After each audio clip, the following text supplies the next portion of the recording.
ഞാൻ doctor Arun K Sreedhar. Welcome to my YouTube channel scientific facts. ഇന്ന് നമ്മളിവിടെ ചർച്ച ചെയ്യാൻ പോകുന്ന വിഷയം ഐസ് വോൾക്കാനോകളെ കുറിച്ചാണ്. ഉരുക്കിയ പാറയ്ക്ക് പകരം വെള്ളം, അമോണിയ, മീഥെയ്ൻ തുടങ്ങിയ വോളറ്റൈൽ പദാർത്ഥങ്ങൾ പുറന്തള്ളുന്ന ഒരുതരം വോൾക്കാനോയാണ് ഐസ് വോൾക്കാനോ. പുറന്തള്ളപ്പെടുന്ന മെറ്റീരിയൽ പുറത്തെ തണുത്ത സാഹചര്യവുമായി സമ്പർക്കം പുലർത്തുമ്പോൾ ഖരരൂപത്തിലുള്ള ഹിമമായി മാറുന്നു. ഇതുമൂലം സാധാരണ അഗ്നിപർവ്വത കൂണുകൾ പോലെയുള്ള ഒരു രൂപഘടന ഐസ് വോൾക്കാനോയുടെ പുറത്ത് രൂപപ്പെടുന്നു. ഭൂമിക്ക് പുറത്ത് മറ്റ് ഗ്രഹങ്ങളിൽ കാണപ്പെടുന്ന ഐസ് വോൾക്കാനോകളെ ക്രയോ വോൾക്കാനോകൾ എന്ന് വിളിക്കുന്നു. ഐസ് വോൾക്കാനോകൾ കാണാൻ ഏറ്റവും പറ്റിയ സ്ഥലം നോർത്ത് അമേരിക്കയിലുള്ള ഈരി തടാകത്തിന്റെയും കാനഡയിലുള്ള ഒന്റാരിയോ തടാകത്തിന്റെയും തെക്കൻ തീരങ്ങളാണ്. ശനിയുടെ ഉപഗ്രഹമായ എൻസിലാഡസ് ആണ് ക്രയോ വോൾക്കാനോയ്ക്ക് ഉദാഹരണം. അടുത്തതായി ഐസ് വോൾക്കാനോകൾ ഏതൊക്കെ സാഹചര്യത്തിലാണ് രൂപപ്പെടുന്നതെന്ന് നമുക്കൊന്ന് പരിശോധിക്കാം. സാഹചര്യങ്ങൾ അനുകൂലമാണെങ്കിൽ ഐസ് വോൾക്കാനോകൾ മണിക്കൂറുകൾക്കുള്ളിൽ രൂപപ്പെടുന്നു. സാധാരണയായി ഐസ് വോൾക്കാനോകൾ ശുദ്ധജല തടാകത്തിലാണ് കാണപ്പെടുന്നത്. കാരണം ഉപ്പുവെള്ളത്തിന് ഫ്രീസിംഗ് ടെമ്പറേച്ചർ കുറവാണ്.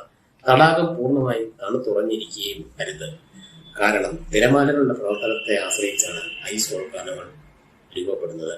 തിരമാലകളിൽ നിന്നുള്ള സ്പ്രേ ഐസ് വോൾക്കാനോകളെ പുറത്തേക്ക് വരുമ്പോൾ ഐസായി രൂപപ്പെടാൻ മാത്രം തക്ക തണുത്തുറഞ്ഞതായിരിക്കണം പുറത്തെ സാഹചര്യങ്ങൾ. ഈ സാഹചര്യങ്ങളെല്ലാം ഒത്തുവരികയാണെങ്കിൽ മണിക്കൂറുകൾക്കുള്ളിൽ ഐസ് വോൾക്കാനോകൾ രൂപപ്പെടുന്നു. അടുത്തതായി ഐസ് വോൾക്കാനോകൾ എങ്ങനെയാണ് രൂപപ്പെടുന്നതെന്ന് നമുക്കൊന്ന് പരിശോധിക്കാം.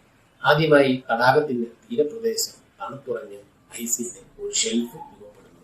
തടാകത്തിൽ നിന്നുള്ള തിരമാലകൾ ഈ ഷെൽഫിൽ തട്ടി അതിന് മുകളിലേക്കും ഷെൽഫിനടിയിലേക്കും പോകുന്നു.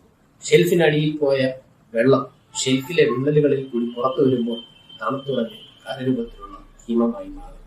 ഈ പ്രക്രിയ നിരന്തരം തുടരുമ്പോൾ ഐസ് വോൾക്കാനോകൾ രൂപപ്പെടുന്നു. തിരമാലകളുടെ പ്രവർത്തനം മൂലവും കൊടുങ്കാറ്റിന്റെ പ്രവർത്തനം മൂലവും തീരപ്രദേശത്തുണ്ടാകുന്ന മണ്ണൊലിപ്പ് തടയുന്നതിന് ഐസ് വോൾക്കാനോകൾ വളരെയധികം സഹായിക്കുന്നു. ഈ വീഡിയോ ഇഷ്ടപ്പെട്ടെങ്കിൽ ഇത് ലൈക്ക് ചെയ്യുക. ഇതുപോലുള്ള ഇൻഫോർമേറ്റീവ് വീഡിയോകൾ ഇനിയും ലഭിക്കുന്നതിന് വേണ്ടി ഈ ചാനൽ സബ്സ്ക്രൈബ് ചെയ്യുക.